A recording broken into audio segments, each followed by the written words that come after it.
सामूहिक हत्याकांड से एक बार फिर से प्रयागराज दहल गया है। यहां थरवई थाना क्षेत्र स्थित खेवराजपुर गांव में अज्ञात बदमाशों ने एक ही परिवार के 5 लोगों को मौत के घाट उतार दिया है, जबकि एक महिला गंभीर रूप से घायल है। हत्यारों ने वारदात को अंजाम देने के बाद घर को आग के हवाले कर दिया है।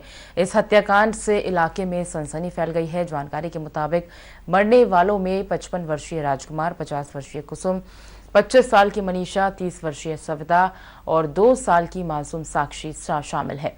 सूचना पर पहुंची पुलिस ने 5 शवों को कब्जे में लेकर पोस्टमार्टम के लिए भेज दिया है। साथ ही हत्याकांड की जांच पड़ताल में पुलिस जुटी हुई है। आपको बता दें कि कुछ दिन पहले गंगापार क्षेत्र इलाके में 4 लोगों की हत्या कर दी गई थी और फिर इस हत्याकांड से इलाके में सनसनी फैल गई है।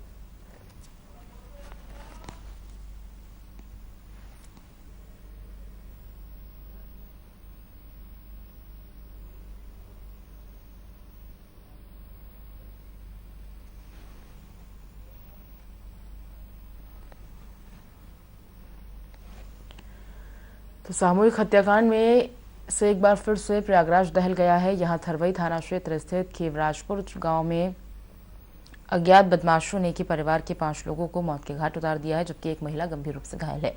हत्यारों ने वारदात को अंजाम देने के बाद घर को आग के हवाले कर दिया। प्रयागराज का है। इसमें आज सुबह करीब 5:30 बजे पुलिस को सूचना मिली थी कि एक घर में करीब 4-5 लोग मृत अवस्था में हैं। ये सूचना पे तत्काल पुलिस टीमें, फील्ड यूनिट, डॉग स्क्वाड, आला अधिकारी सब मौके पे पहुंचे।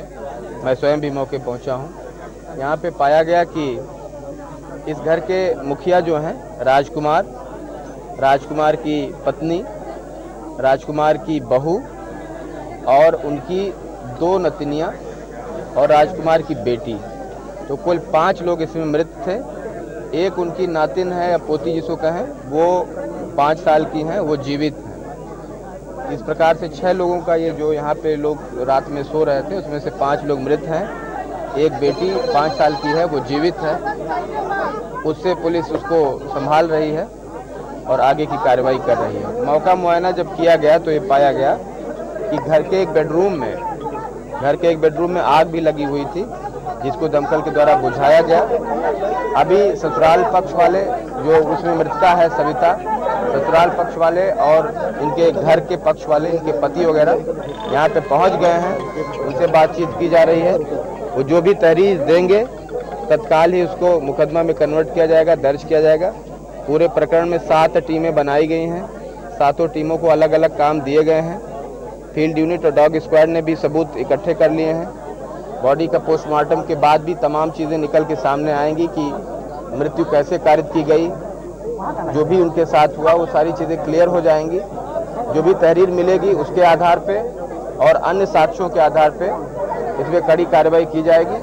किसी भी दोषी को कतई बख्शा नहीं जाएगा। किस तरह का वेपन इस्तेमाल किया गया है हत्या में? चोटों को देख के लग रहा है कि डंडे की चोटें हैं, लेकिन पोस्टमार्टम में वो चीज़ क्लियर हो जाएगी। शार्प गला काटने की? नहीं, ऐसी घटना नहीं है। डंडे से मारा गया, पीट के मारा गया? डंडे का चोट सिर पर है जी। वो चीज़ें पोस्टमार्टम में और क्लियर हो जाएंगी। इसका पोस्टमार्टम के बाद ही कुछ कंफर्मेशन करा जा सकता है। पैनल से पोस्टमार्टम कराएंगे, वीडियोग्राफी में कराएंगे, ताकि कोई सबूत छूटे नहीं और पूरी प्रक्रिया पारदर्शी रहे। संवाददाता कंचन सिंह हमारे साथ जुड़ी हुई हैं और ज्यादा डिटेल के लिए। कंचन, अपडेट इसमें यही कि 5 लोगों की मौत हुई है और एक बच्ची को बताया जा रहा है कि वो घायल है, छोटी बच्ची, और फिलहाल पोस्टमार्टम के लिए शवों को भेज दिया गया है। पीएम रिपोर्ट के बाद ही क्लियर हो पाएगा कि आखिर इनकी मौत कैसे हुई है। कंचन, इस तरह की घटनाएं अब जिस तरह से गंगापार में पहले भी 7 हत्याएं हुई थी और उसके बाद ये 4 हत्याएं हुई हैं। बच्ची घायल है, हालांकि बच्ची कुछ बोलने के उसमें नहीं है, तो उसको अस्पताल में भर्ती कराया जा रहा है और बकायदा वहां पुलिस टीम गठित कर दी गई है। 7 टीमें गठित की गई हैं पोस्टमार्टम के लिए। बाकी शवों को भेजा जा रहा है। अब जिस तरह से पुलिस का कहना है, देखिए, हम हर तरीके से जांच पड़ताल कर रहे हैं और ये जानने का प्रयास कर रहे हैं कि आखिर ये घटना के पीछे कारण क्या था, क्यों की गई ये घटना, अज्ञात लोगों ने किस तरह से इस घटना को अंजाम दिया और क्या वजह हो सकती है। इन सब छानबीन की जा रही है और इसके लिए बकायदा 7 टीमें गठित की गई हैं। एसएसपी अजय कुमार ने 7 टीमें गठित करके उसको बाकायदा क्षेत्रवार डिसाइड किया है कि वो सब टीमें अलग अलग जगहों पर जा जाके ये पता करें कि आखिर ये किस तरह से ये मामला हुआ है और पूरे मामले की तह तक जाने का प्रयास किया जाएगा। जी बिल्कुल, देखिए कंचन, तस्वीरों में हम देख पा रहे हैं कि गांव में सनसनी तो फैली ही है, साथ ही साथ जो परिजन हैं वो लगातार आक्रोश जता रहे हैं। देखिए, बात ही ऐसी है कि 5 लोगों की हत्या हुई है। निश्चित रूप से कह सकते हैं कि आक्रोश परिजनों में बहुत ज्यादा होगा। सनसनी जिस तरह से पूरे गांव में 5 हत्याएं हुई हैं और एक ही परिवार के 4 लोगों की हत्या हो गई है, एक घायल है। अब देखिए उसका बचना भी जिस तरह से डॉक्टर बता रहे हैं कि मुश्किल लग रहा है। तो 5 लोगों की एक ही परिवार में हत्या हो जाना ये एक बहुत जघन्य अपराध है और बड़ी ही दुर्दांत घटना है।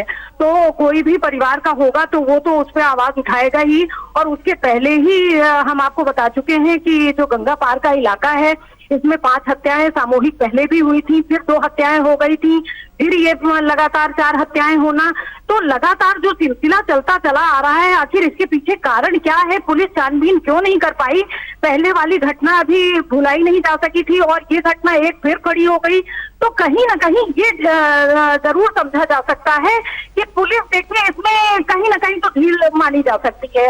हालांकि जिस तरह से अजय कुमार जी कह रहे हैं कि हम लोगों ने टीम गठित कर दी है, 7 टीमें बनाई गई हैं और बाकायदा वो पल पल की जांच रिपोर्ट लगाएंगी और देंगी, इनको पोस्टमार्टम के लिए भेजा जाएगा।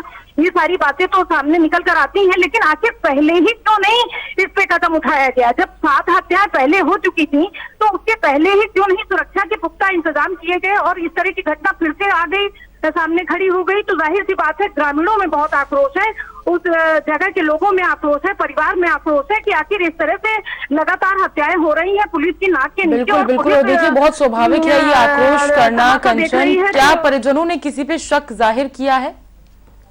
देखिए अभी परिजन कुछ भी बता नहीं पा रहे हैं क्योंकि उनके पटीदार और जो भी उनके आसपास के लोग हैं, उनके चचेरे ममेरे भाई जो भी निकल करके सामने आ रहे हैं, तो अभी वो कुछ पूरी तरह से बता नहीं पा रहे हैं कि हत्या का रीजन आखिर क्या हो सकता है। क्योंकि जिस तरह से पुलिस बता रही है कि डंडे की मार से पीट के हत्या की गई है, तो आखिर कौन सी ऐसी बात रही होगी, कौन सा ऐसा राज रहा होगा जिस तरह से इस तरह की घटना को अंजाम दिया गया और उसके बाद आग लगाने का प्रयास किया गया ताकि इस घटना को पूरी तरह से जांचा परखा ना जा सके और पोस्टमार्टम के लिए भी शव को ना भेजा जा सके। बिल्कुल कंचन, देखिए इस तरह की घटनाएं बहुत चुनौतीपूर्ण रहती हैं पुलिस फोर्स के लिए, लेकिन ये इसलिए बहुत ज्यादा चुनौतीपूर्ण है क्योंकि अभी बीते दिनों ही प्रयागराज में 5 लोगों की निर्मम हत्या हुई थी और अब एक बार फिर से 5 से 6 दिन बाद ये निर्मम हत्याएं एक बार फिर से, तो बहुत चुनौतीपूर्ण केस है ये। बिल्कुल बिल्कुल पूजा, ये बहुत ही चुनौतीपूर्ण केस है और इसमें पुलिस को कहीं ना कहीं अपने अंदर खंगालना होगा कि कहां से चूक हुई है, कहां से कमी रह गई है, जिसकी वजह से इस तरह की घटनाएं आम हो गई हैं। और गंगा पार का इलाका इसलिए काफी ही घटना को लेकर के जाना जाने लगा है। पहले ही 7 हत्याएं हो चुकी हैं, अब 4 हत्याएं ये हो गई हैं। तो लोगों में खासा इस बात को लेकर के डर भी है कि अब तो कोई परिवार सुरक्षित नहीं है कि आए दिन 4 हत्याएं 5 हत्याएं हो रही हैं। तो पुलिस के रहते हुए इस तरह की हत्याओं का होना एक बड़ा प्रश्न चिन्ह कहीं ना कहीं पुलिस वालों पर लगाता है। बिल्कुल बिल्कुल, ठीक है, बहुत बहुत शुक्रिया आपका कंचन इस जानकारी को साझा करने के लिए।